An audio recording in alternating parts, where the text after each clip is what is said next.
demander à notre frère Jean Claveau s'il veut bien élever sa voix. Notre Père, oui, nous te rendons grâce pour la parole que tu nous adresses en Jésus-Christ. Que ta parole soit une véritable lumière sur notre route, comme elle a toujours été jusqu'à présent. Nous savons que tout vient de toi, que le monde entier a été créé par ta parole. Ta parole est puissante. Nous te demandons de bénir ton serviteur au moment où il va nous parler de ta part. Et fais que chacun de nous soit vraiment prêt à écouter et à mettre en pratique ce que nous entendons. Au nom de Jésus. Amen. Amen. Je vous invite à aller dans Luc chapitre 7, du verset 36 à 50. S'il y a un volontaire ou une volontaire pour le lire, il peut le lire. Il ou elle peut le lire. Luc chapitre 7, verset 36 à 50. Peut-être un volontaire.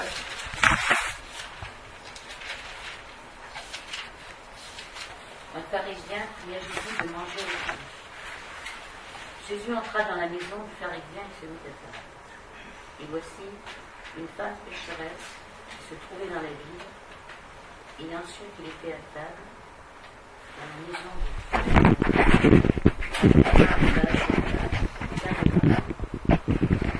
cette dernière auprès de Jésus. Elle pleurait et bientôt elle lui mouilla les pieds de ses larmes, puis les essuya avec ses cheveux, les embrassa et les vomit de parfum. Le pharisien qui l'avait invité, voyant cela, dit en lui-même: si cet homme était prophète, il saurait qui est de quelle espèce est la femme qui le touche. Il saurait que c'est une pécheresse. Jésus prit la parole et dit: Simon, j'ai quelque chose à te dire. Maître, parle, répondit-il. Un créancier avait 2 débiteurs, l'un devint 500 deniers et l'autre 50. Comme il n'avait pas de quoi payer, il leur remit à tous deux leur dette. Lequel l'aimera le plus? Simon répondit: celui, je pense, auquel il a été le plus connu. Jésus dit: tu as bien jugé. Puis se tournant vers la femme, il dit à Simon: vois-tu cette femme? Je suis entré dans ta maison et tu ne m'as point donné d'eau pour laver mes pieds. Mais elle les a mouillés de ses larmes et les a essuyés avec ses cheveux. Tu ne m'as point donné de baiser, mais elle, depuis que je suis entré, elle n'a point cessé d'embrasser. Tu n'as point versé d'huile sur ma tête, mais elle a versé du parfum sur mes pieds. C'est pourquoi je te le dis, ses nombreux péchés m'ont été pardonnés, car elle a beaucoup aimé. Mais celui à qui on pardonne peu aime peu. Et il dit à la femme: tes péchés sont pardonnés. Ceux qui étaient à table avec lui se mirent à dire en même: mais qui est celui qui pardonne même les péchés? Mais Jésus dit à la femme: ta foi t'a sauvée, va en paix. Amen. Merci Seigneur pour ta parole. Nous sommes dans un contexte où Jésus s'est révélé comme un grand prophète. Si vous regardez dans les versets précédents, Jésus a ressuscité le fils de la veuve de Naïm. Vous le voyez au verset 11.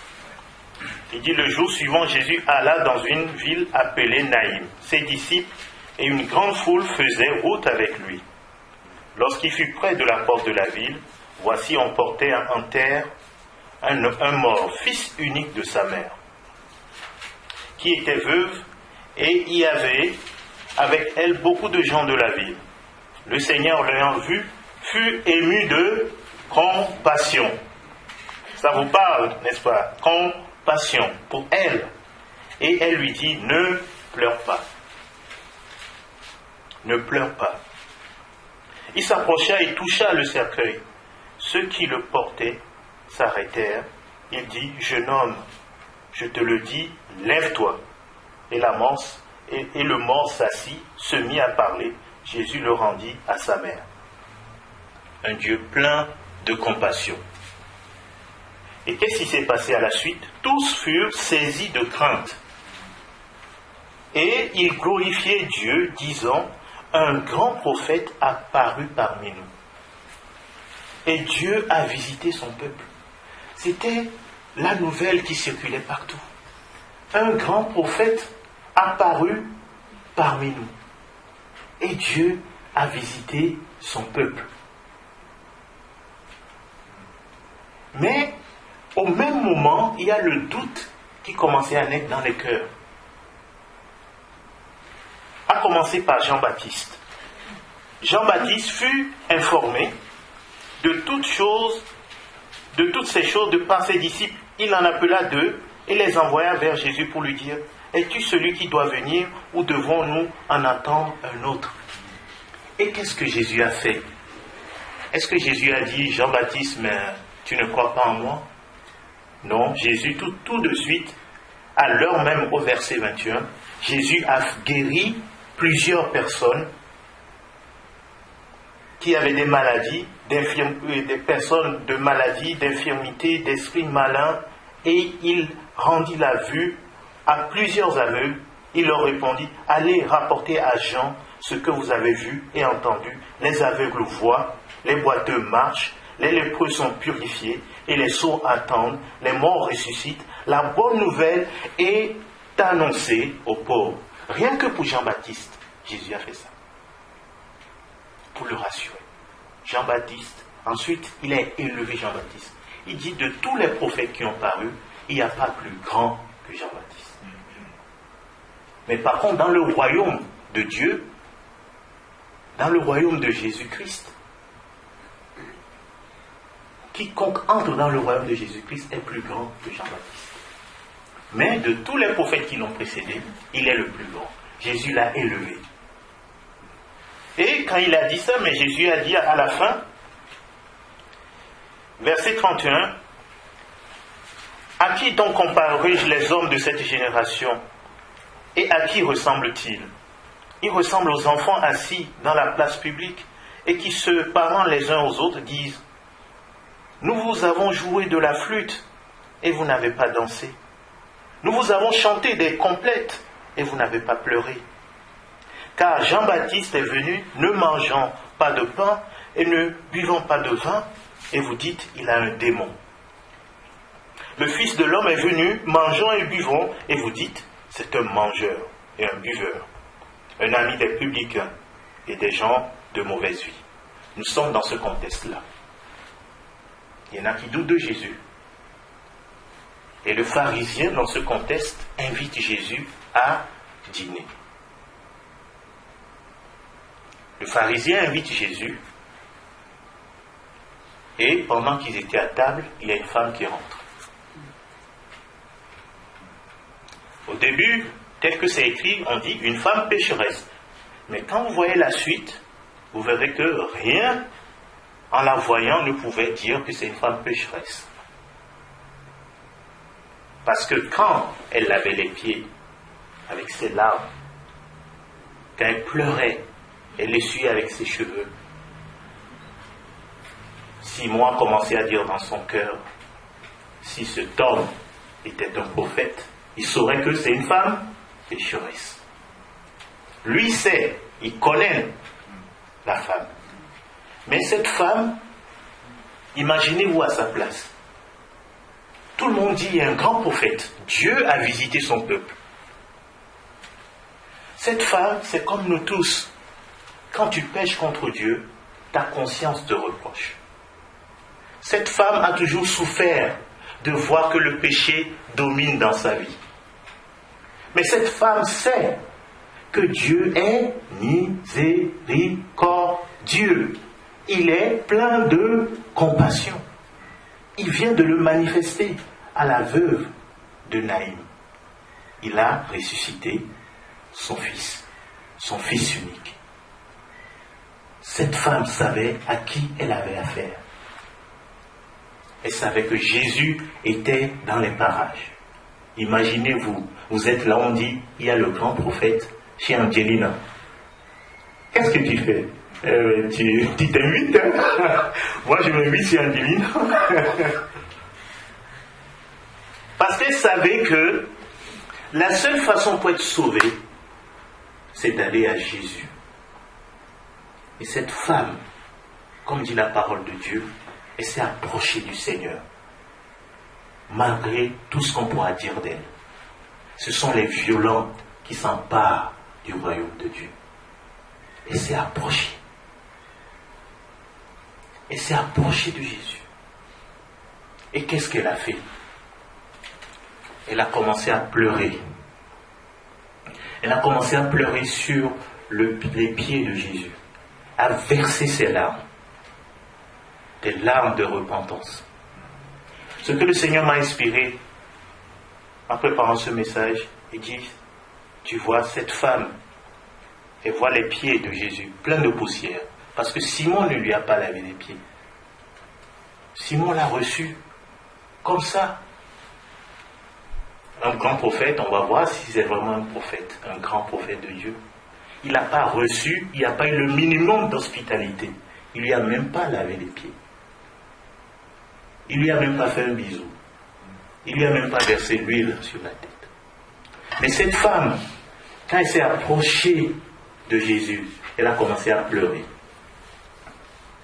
C'est comme si elle parle cœur à Jésus. Jésus, Dieu vivant parmi nous, Emmanuel parmi nous. Tu vois, je suis une pauvre pécheresse. Tu vois, tes pieds, ça prend la poussière. Mon cœur est comme ce pied qui prend tellement la poussière. Mon cœur, il s'enveloppe si facilement de péché. Purifie-moi. En même temps, elle versait ses larmes sur les pieds de Jésus. Purifie-moi. Elle parlait avec son cœur à Jésus. Elle demandait, Seigneur, purifie-moi. Lave-moi. Libère-moi. Tu vois, mon pied s'enveloppe, mon cœur s'enveloppe tellement vite de péché. Je n'arrête pas de pécher, je n'en peux plus, j'en souffre. Purifie-moi. Mais le Seigneur qui sonde les cœurs entend le cœur de celui qui souffre, entend les cris des cœurs, entend le cri de celui qui souffre parce qu'il y a un péché qui domine sa vie. Elle s'est approchée pour être libérée. Mais quand elle a lavé les pieds de Jésus avec ses larmes, qu'est-ce qu'elle a fait? Elle s'est humiliée. Les cheveux, c'est la gloire de la femme. Elle a pris ce qui est sa gloire. Elle a essuyé les pieds de Jésus. Elle s'est humiliée devant le Seigneur. Les cheveux, c'est la gloire de la femme. Cela rappelle ce qui est dit dans l'Apocalypse. Nous jetterons notre couronne devant les pieds de Jésus. Nous dirons, Seigneur, c'est à toi la gloire. Non pas à nous, mais à toi la gloire. Elle s'est humiliée, cette femme. Elle s'est humiliée. Simon, pendant ce temps, regardant cet acte, il s'est dit, mais est-ce vraiment un prophète? Ça ne peut pas être un prophète, puisque c'est une pécheresse. Il se laisse toucher par une pécheresse. Oh là là, il se salit. Lui, c'est ce qu'il pensait dans sa tête. Jésus, deux personnes lui parlent cœur à cœur. Mais Jésus, un moment, arrête et dit, Simon, j'ai quelque chose à te dire. Il disait dans son cœur. Et vous savez ce que ça veut dire, Simon? Le Seigneur a attiré mon attention. Cherche ce que ça veut dire, Simon. Simon, ça veut dire qui a été exaucé, qui est exaucé. Et quand vous allez dans l'hébreu, ça veut dire Shimon. C'est une racine hébraïque. Ça veut dire Yahvé a entendu. Simon, tu parles dans ton cœur. Mais Yahvé a entendu ce que tu dis dans ton cœur. Simon, tu doutes que je sois un prophète. Mais Yahvé a entendu. Simon, je te rappelle que je suis Dieu parmi les hommes. J'entends les cœurs. Il n'y a rien qui soit caché à mes yeux. Si vous allez encore dans la racine, ça veut dire, il y a la racine chaman. Ça veut dire écoute, entendre. Dieu répond. Jésus répond à Simon en lui disant, tu doutes que je sois prophète. Mais je te prouve que je sais ce qui se passe dans ton cœur. J'entends ce que tu dis. Je l'ai entendu. Et Jésus commence à lui répondre. Alors il dit, la parabole, un créancier avait 2 débiteurs, l'un devait 500 deniers et l'autre 50. Vous vous rappelez qu'on a étudié le chiffre 50? Ça rappelle quoi? La liberté et la délivrance. 2 personnes, pour avoir leur liberté, l'un devait 500 deniers et l'autre 50. Comme ils n'avaient pas de quoi payer, aucun ne pouvait payer. Il leur remit à tous leurs dettes. Lequel l'aimera le plus? Simon répondit, celui, je pense, auquel il a le plus remis. Jésus lui dit, tu as bien jugé. Devant Dieu, il n'y a pas de petits péchés, ni de grands péchés. Tous ont péché et sont privés de la présence glorieuse de Dieu. Dieu dit, nous sommes tous pécheurs. Celui qui devait 500 deniers et celui qui devait simplement 50, tous 2 ne pouvaient pas payer. Ce qui veut dire en clair, même si j'ai commis de petits péchés, je dis, c'est des petits péchés, c'est pas de gros péchés, Seigneur. Et je vois quelqu'un qui a commis de gros péchés, mais tous les 2 devant Dieu, nous ne sommes pas capables de payer le prix pour être acquittés de notre dette. C'est ce que Jésus disait à Simon. Simon, tu vois, tu as fait de bonnes choses. Peut-être tu n'as pas fait beaucoup d'erreurs dans ta vie. Tu te crois juste, mais aux yeux de Dieu, tu me dois quelque chose et tu ne peux pas le payer. Le Seigneur parle ainsi à Simon. Tu me dois quelque chose, tu ne peux pas le payer. Et Jésus dit,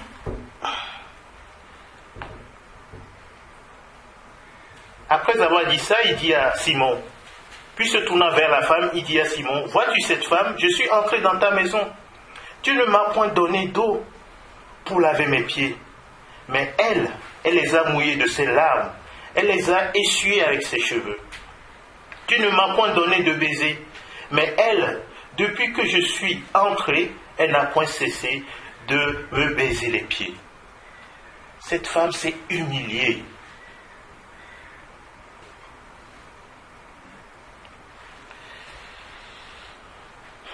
On donne les baisers sur la tête, mais elle s'est dit, Seigneur, je ne suis pas digne de m'approcher de toi. Si je peux te faire un baiser, c'est sur tes pieds. C'est comme ça on s'approche du Seigneur, dans l'humilité. Je ne suis pas digne. Je ne suis pas digne de m'approcher de toi. Et c'est humilier cette femme. Dans la Bible, tous ceux qui ont agi ainsi, Jésus leur a dit, quelle foi, le centenier, il avait son serviteur malade. Lui-même n'est pas venu. Il dit, je ne suis pas digne de m'approcher. Parce que le centenier n'était pas juif. Mais il aimait les juifs. Il a participé à la construction des synagogues. Il envoie les anciens d'Israël. Ils sont allés voir Jésus et dit, c'est un homme bien. Si tu peux faire quelque chose pour lui. Et Jésus a dit, ok, j'y vais. Mais en chemin, quand Jésus s'approchait, le centenier, il a envoyé les gens de chez lui, ses serviteurs, pour dire à Jésus, je ne suis pas digne que tu rentres sous mon toit. Dis seulement un mot et mon serviteur sera guéri. Et Jésus a dit, waouh, j'ai jamais vu cette foi en Israël. C'est ça la foi. La foi, c'est croire en quel Dieu tu as. Est-ce que tu crois qu'il est tout puissant?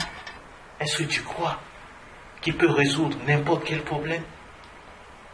Est-ce que tu crois qu'il est tellement grand que tu ne peux pas t'approcher de lui? C'est ça la foi. C'est savoir que Dieu est grand.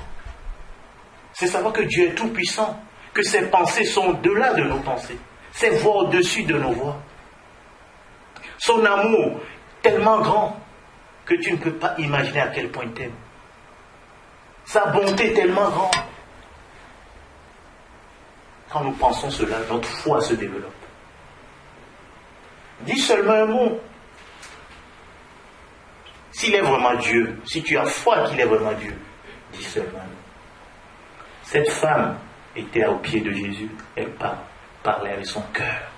Et savait que le Seigneur entend. C'est que le Seigneur entend. Elle parlait avec son cœur à son Dieu. Il dit, tu n'as point versé d'huile sur ma tête, mais elle a versé du parfum sur mes pieds. Cette femme, au même moment où elle nettoyait les pieds de Jésus, c'est comme si elle demandait au Seigneur, nettoie mon cœur, enlève mes péchés.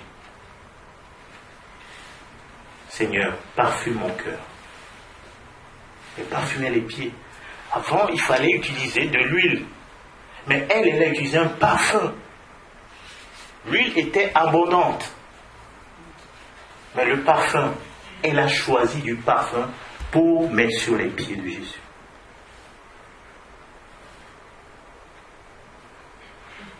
Et Jésus dit, c'est pourquoi je te le dis, ces nombreux péchés qui lui ont été pardonnés, car elle a beaucoup aimé. Je ne pourrais développer un peu plus cet aspect plus tard, mais on va introduire cet aspect. Elle dit, c'est pourquoi je te le dis, ces nombreux péchés lui ont été pardonnés, car elle a beaucoup aimé. Vous voyez dans quel sens le Seigneur parle? Ça dit, ces nombreux péchés sont pardonnés, parce qu'elle a beaucoup aimé. Elle a aimé qui? Elle a aimé Dieu. C'est quoi aimer Dieu?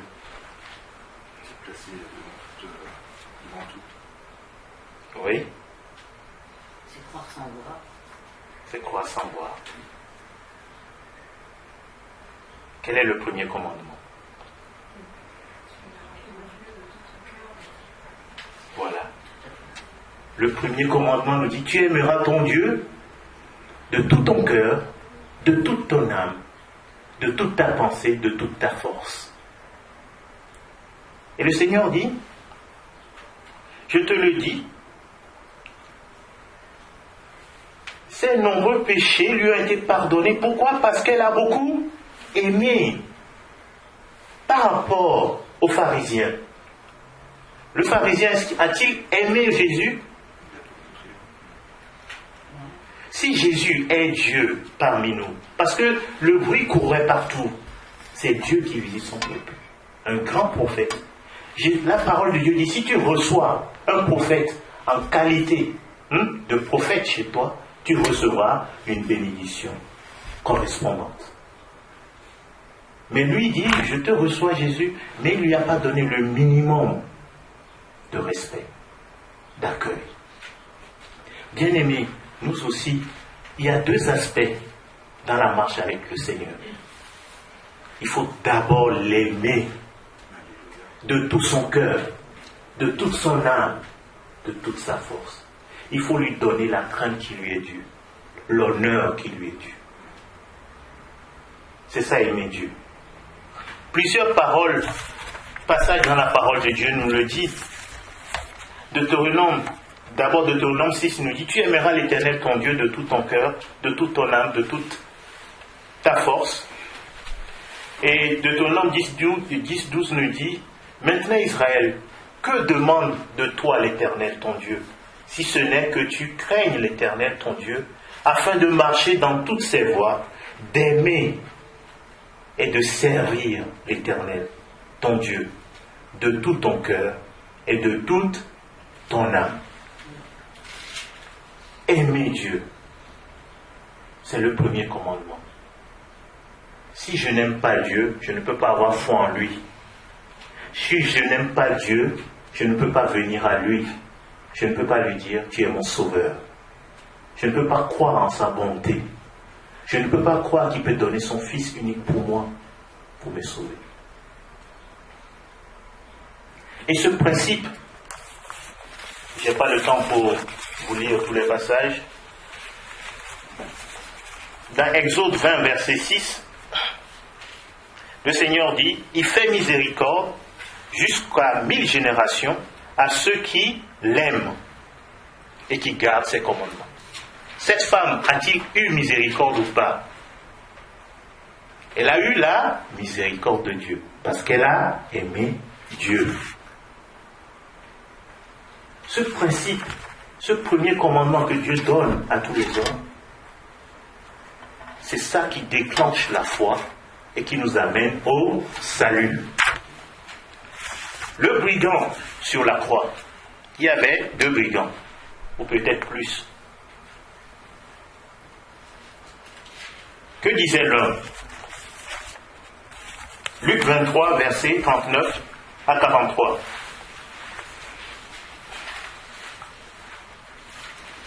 Il faut aimer Dieu, c'est très important. Ensuite, nous verrons l'aspect, celui à qui on pardonne peu, aime peu.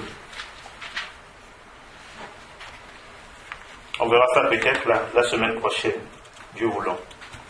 Mais je vais juste insister beaucoup sur ce premier point. Luc 23, versets 39 à 43. Qui veut le lire, s'il vous plaît?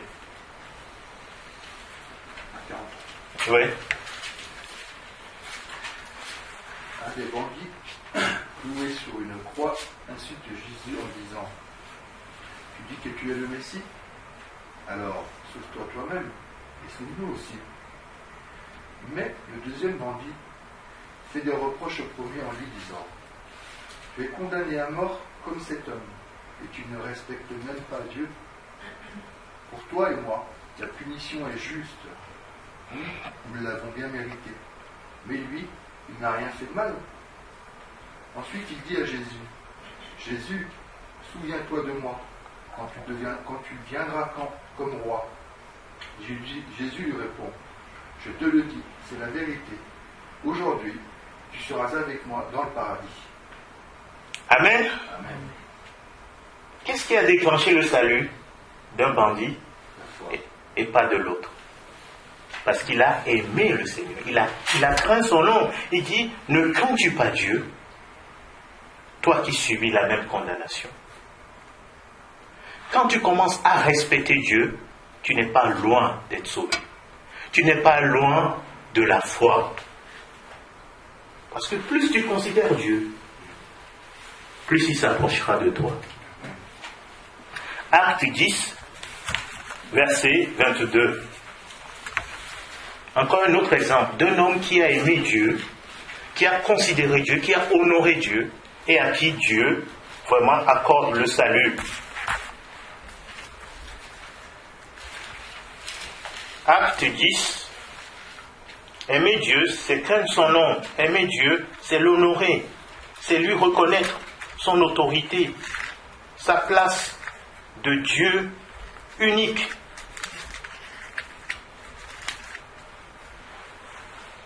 Acte 10, verset 22. Ils répondirent qu'on aille s'en tenir homme juste et craignant Dieu, et de qui toute la nation des Juifs rend un bon témoignage, a été divinement averti par un saint ange de te faire venir dans sa maison et d'entendre tes paroles. également c'était un centenier. Encore un deuxième centenier. C'était un homme qui craignait Dieu. Mais qu'est-ce que Dieu lui a fait? Dieu a envoyé un ange pour lui dire, je vais t'envoyer Pierre. Et ceux qui connaissent l'histoire, comment cette histoire s'est terminée? Lui et toute sa famille ont été sauvés, ils ont reçu le baptême du Saint-Esprit.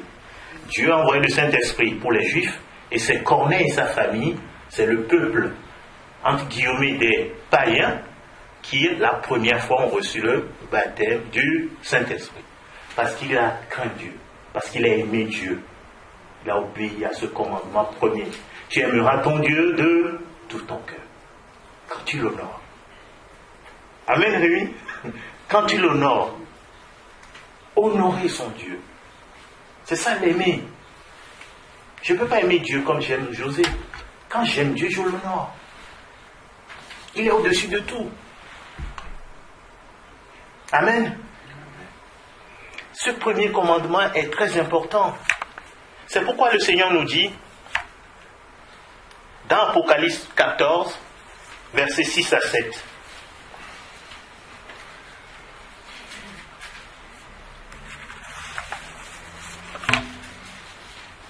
C'est ce qui nous manque aujourd'hui. Beaucoup de personnes ne viennent pas au Seigneur parce qu'ils n'aiment pas Dieu. Ils le méprisent. Ils disent, si Dieu existe, pourquoi il y a tant de souffrances? Si Dieu existe, pourquoi il y a ceci, pourquoi cela? Ils ne peuvent pas venir au Seigneur. Parce qu'ils le méprisent. Comment tu peux venir à quelqu'un que tu méprises pour trouver le salut? C'est pourquoi Dieu dit dans Romains 1, il dit, mais sa divinité se voit comme à l'œil nu quand on les observe. Et il dit, ils sont inexcusables.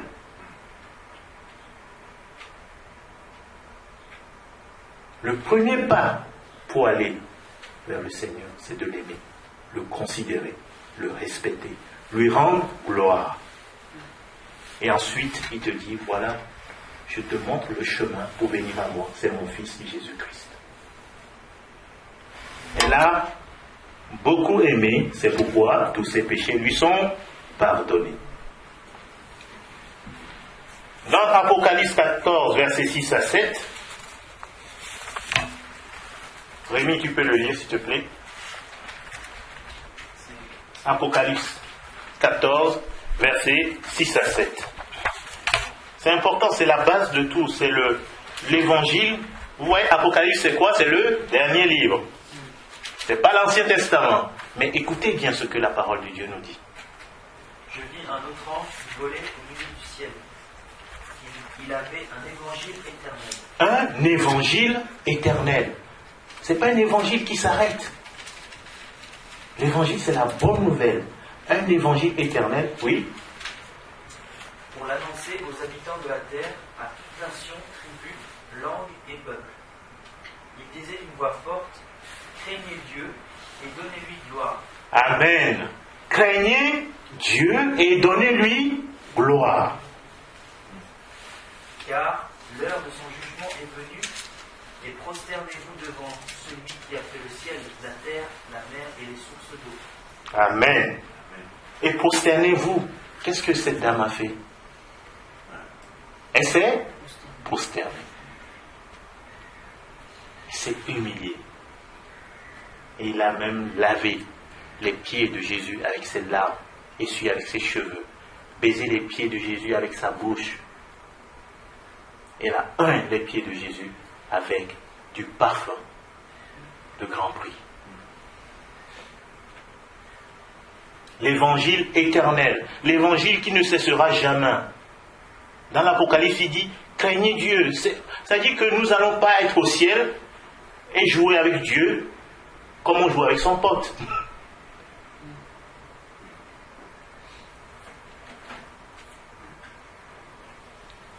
Je ne vais pas venir taper sur le dos. Alors Jésus, comment tu vas? Hein? Vous pensez que ça va être ça le paradis? Ah non, il faut se détromper. Il y a beaucoup qui s'imaginent des choses bizarres. La Bible dit même sur la terre, un enfant honore son père. Tu sais, même dans certains versets, il dit crains ton père et ta mère. Ça, il respecte-le. Ton père ne deviendra jamais ton pote. Il faut toujours lui témoigner un respect. Ton père, ta mère. Parce que quand tu les respectes, tu respectes Dieu. Amen. C'est ça, aimer Dieu. Et le Seigneur nous dit, vous voyez, il s'étonnait, notre ami Simon. Il disait, mais est-ce que c'est un prophète? Jésus vient de lui montrer qu'il est prophète. Il lui a révélé son cœur. Et Jésus, qu'est-ce qu'il a fait pour montrer qu'il est prophète? Il dit à la femme, il n'a pas dit femme pécheresse, parce que cette femme est désormais purifiée. Au début, elle a été présentée comme une femme pécheresse. Mais à la fin, qu'est-ce que Jésus lui a dit? Femme, tes péchés te sont pardonnés. Et les gens étaient là, ils disaient, mais c'est qui lui pour pardonner les péchés des hommes? C'est Dieu parmi nous. Seul Dieu peut le faire. Non seulement cette femme a été pardonnée, qu'est-ce que Jésus lui a dit ensuite? Jésus dit à la femme, ta foi t'a sauvée. Elle a été également sauvée. C'est par la foi qu'on est sauvé. Il n'y a pas d'autre moyen. Abraham a été sauvé par sa foi. Tous ceux qui nous ont précédés, c'est par la foi. Ta foi t'a sauvé. Maintenant, va en paix. Amen. Et nous verrons la prochaine fois. Mais celui à qui on pardonne peu, aime peu. Autrement dit, celui qui croit qu'on lui a pardonné peu, il va aimer peu. Mais celui qui croit, et ça c'est la vérité, qu'on lui a pardonné beaucoup, va beaucoup aimer. Ceux qui croient qu'on leur a pardonné peu, ils aiment peu. Est-ce qu'à la croix, on a été peu pardonné ou beaucoup pardonné? Beaucoup pardonné. Mais par la grâce de Dieu, la semaine prochaine, dimanche prochain, nous allons voir ce point. Alors, le premier point d'abord, c'est l'aimer. Aimer Dieu. Et quand on l'aime, nous avons le salut. Ensuite, nous découvrons son grand amour vis-à-vis de nous. Et c'est ça qui nous donne la joie, la motivation pour encore l'aimer. C'est pourquoi cette parole, il dit dans Jean, l'épître de Jean, nous l'aimons parce qu'il nous a aimés le premier. C'est dans ce sens-là. Mais nous le verrons un peu plus en détail par la grâce de notre Seigneur et Sauveur Jésus-Christ. Amen. Alors nous allons chanter ton amour, ta puissance, ta présence dans ma vie. Le 507.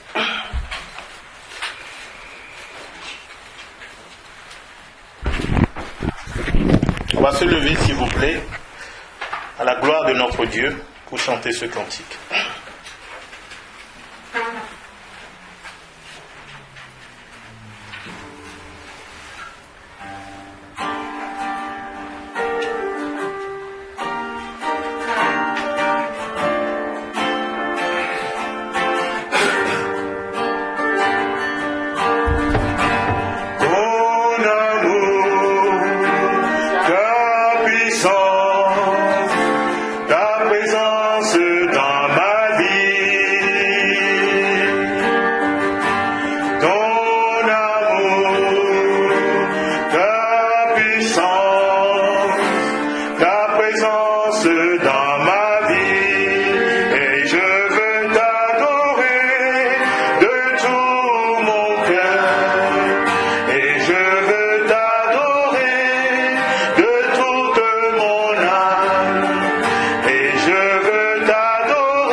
Ta présence dans ma vie.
Merci Seigneur pour ta parole.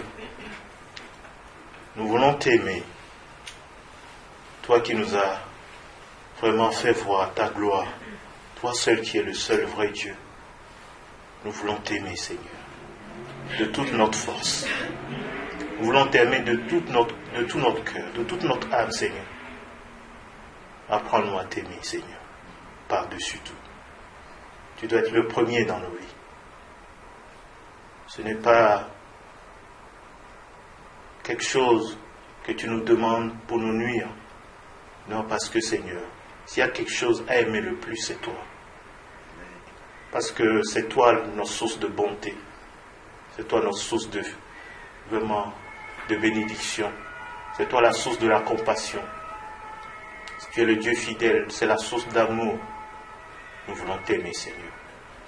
Nous voulons faire comme cette femme qui s'est approchée de toi, qui a pleuré sur ses péchés, qui a reconnu que son cœur s'enveloppe si facilement du péché et que son cœur a besoin de toi, de ta présence, de ta puissance pour le libérer de tout esclavage du péché. Alors Seigneur, règne en nous. Donne-nous de ne pas croire que nous n'avons pas beaucoup de péchés. Donne-nous de reconnaître que le péché est dans l'homme depuis Adam et que personne ne peut s'en affranchir si toi tu n'interviens. Merci d'avoir intervenu en donnant ton Fils Jésus-Christ. Seul par lui, nous pouvons vraiment nous approcher de toi. Nous pouvons être sauvés et nous approcher de toi. Merci Seigneur, nous te demandons de continuer à nous purifier, nous libérer de tout péché. Tu es notre Dieu. Tu es notre Dieu. À toi la gloire, à toi l'honneur.